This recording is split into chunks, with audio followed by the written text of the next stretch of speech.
మనతో చర్చించడానికి ఏదైతే కొంతమంది అంటే గెస్ట్ ఉన్నారు, అందే సత్యం గారు ఉన్నారు, విశ్లేషకులు, వారితో ముందుగా పరిచయం. సార్ నమస్తే అండి సత్యం గారు. నమస్తే అండి.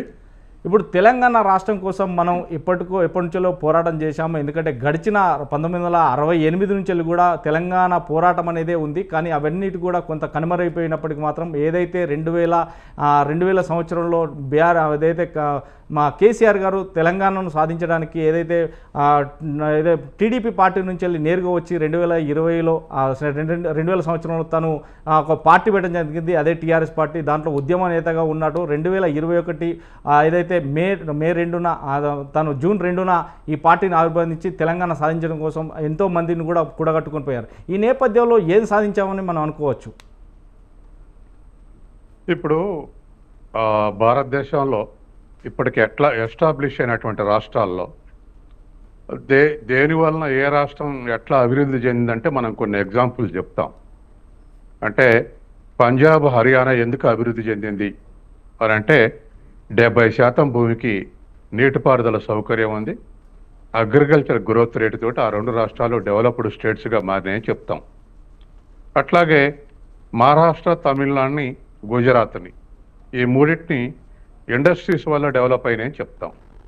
గుజరాత్కి కానీ, మహారాష్ట్రకు కానీ, తమిళనాడుకి కానీ డొమెస్టిక్ క్యాపిటల్, ఫారిన్ క్యాపిటల్ వచ్చి బాగా ఇండస్ట్రియలైజ్ అయినాయి. కాబట్టి ఈ మూడు రాష్ట్రాలు కూడా పరిశ్రమల అభివృద్ధి చెందినాయని చెప్తాం.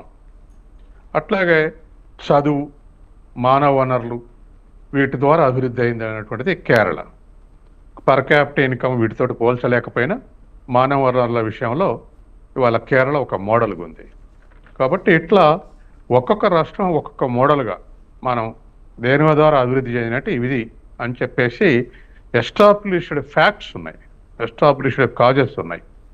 అట్లాగే తెలంగాణ దేనివల్ల అభివృద్ధి చెందుతుంది అని అంటే యాజ్ ఆన్ టుడే బీఆర్ఎస్ బంగారని క్లెయిమ్ చేయొచ్చు, లేదా కాంగ్రెస్ రైజింగ్ అని చేయొచ్చు. ఎవరెట్లా క్లెయిమ్ చేసినా ఇవాళ ఈ 11 ఇయర్స్లో మనం గుర్తించదగినది అగ్రికల్చర్ గ్రోత్ రేట్, వ్యవసాయ అభివృద్ధి.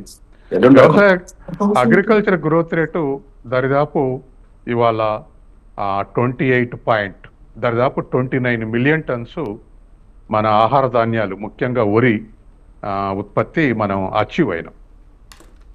తెలంగాణ నుంచి బీఆర్ఎస్ దిగిపోయే సంవత్సరం కూడా మనం ఇట్లా అభివృద్ధి అయిందని చెప్పేసి ఇదే లెక్క చెప్పారు.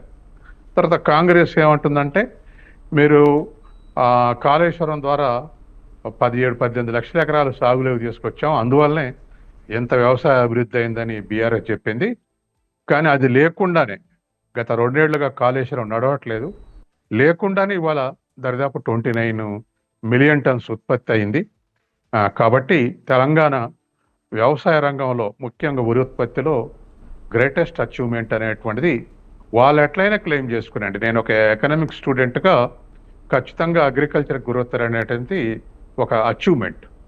ఎందుకు అచీవ్మెంట్ అంటున్నంటే ఇవాళ వరి ఉత్పత్తి, భారతదేశం యొక్క వరి ఉత్పత్తి లేటెస్ట్ ట్రెండ్స్ ప్రకారం 137 మిలియన్ టన్స్ భారతదేశం ఈ సంవత్సరం ఉత్పత్తి. 137 మిలియన్ టన్సుల వరి ఉత్పత్తిలో మనమే 29 మిలియన్ టన్స్ ఉన్నాం. అంటే దరిదాపు 20% వరి ఉత్పత్తి, బియ్యం ఉత్పత్తి తెలంగాణ నుంచి అయింది.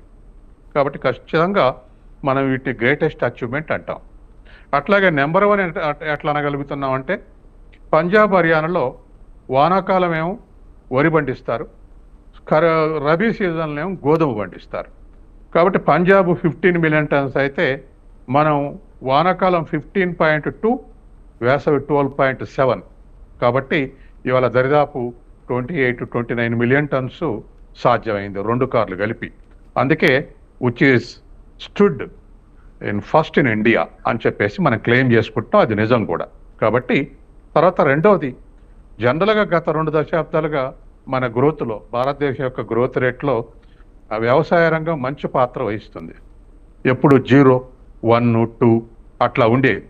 కానీ 3.54% ఇప్పుడైతే దరిదాపు 5%, 6% కూడా గ్రోత్ రేట్ సాధ్యం అవుతుంది.